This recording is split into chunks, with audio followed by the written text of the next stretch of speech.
उस्ताद देवरानी। शादी के बाद से ही ससुराल में सबको दबा कर रखती, हर बात पर खुद को सबसे बेस्ट साबित करने की कोशिश करती। क्या माँ जी, देवर जी की शादी है लेकिन आपके बस की नहीं कि बाजार से एक रुमाल खरीद कर ला सके।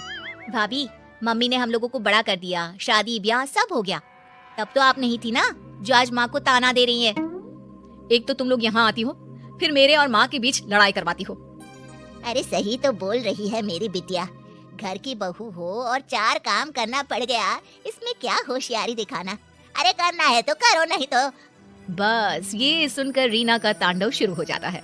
वो चिल्लाने लगती है, हाँ हाँ सारे काम करवाने के लिए रीना रीना, लेकिन जब काम हो जाए तो धमकी। अरे वाह जी वाह, अब देखो मैं क्या करती हूँ।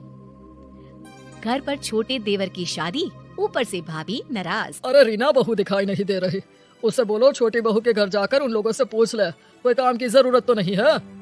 लेकिन रीना बहू हो तब ना। पापा, भाभी तो मायके चली गई, ये कहकर गई है कि शादी में भी नहीं आएंगी। अरे ये क्या बात होती है, समाज क्या कहेगा। और अब जब सब घर में आने वाले हैं, ऐसे में बड़ी बहू का घर में ना होना बिल्कुल भी ठीक नहीं है ये बात।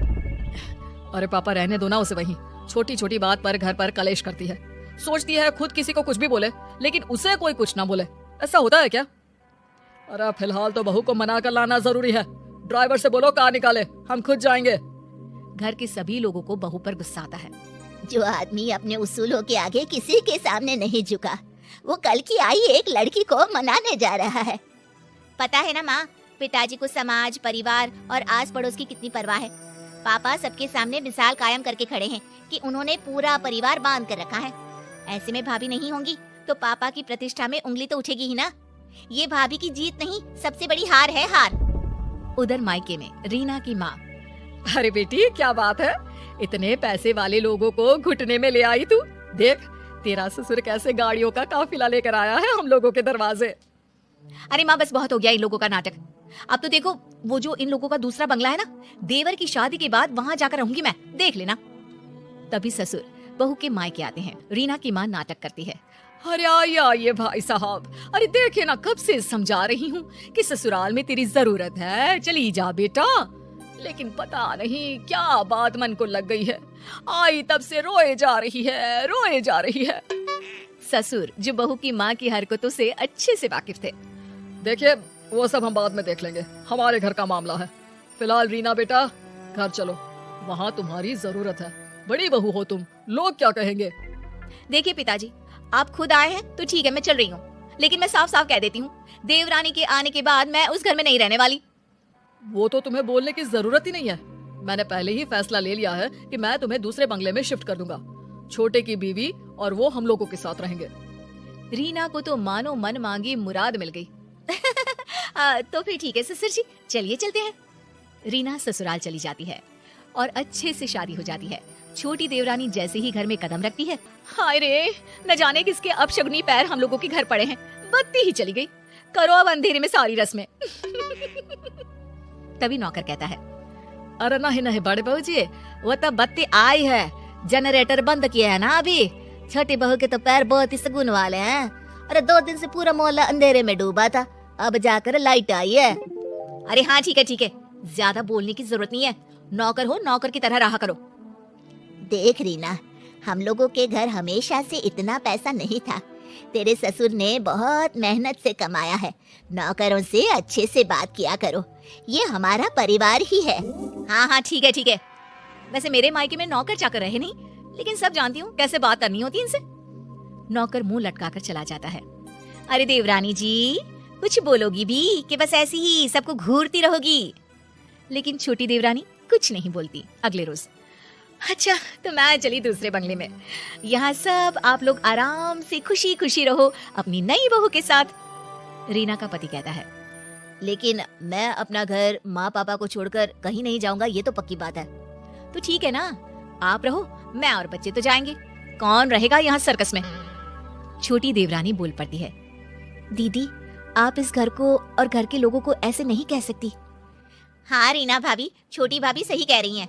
तभी ससुर जी आते हैं।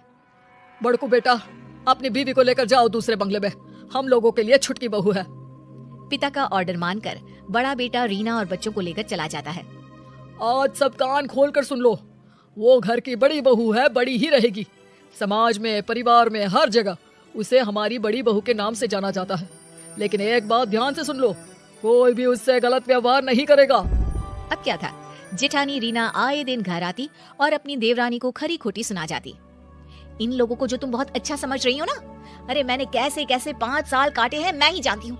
अरे मैं तो कहती हूँ तुम भी इन लोगों को मुंह मत लगाना।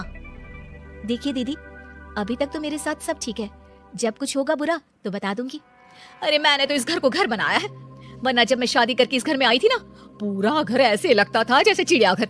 सास को तो किसी चीज का सहूर ही नहीं था।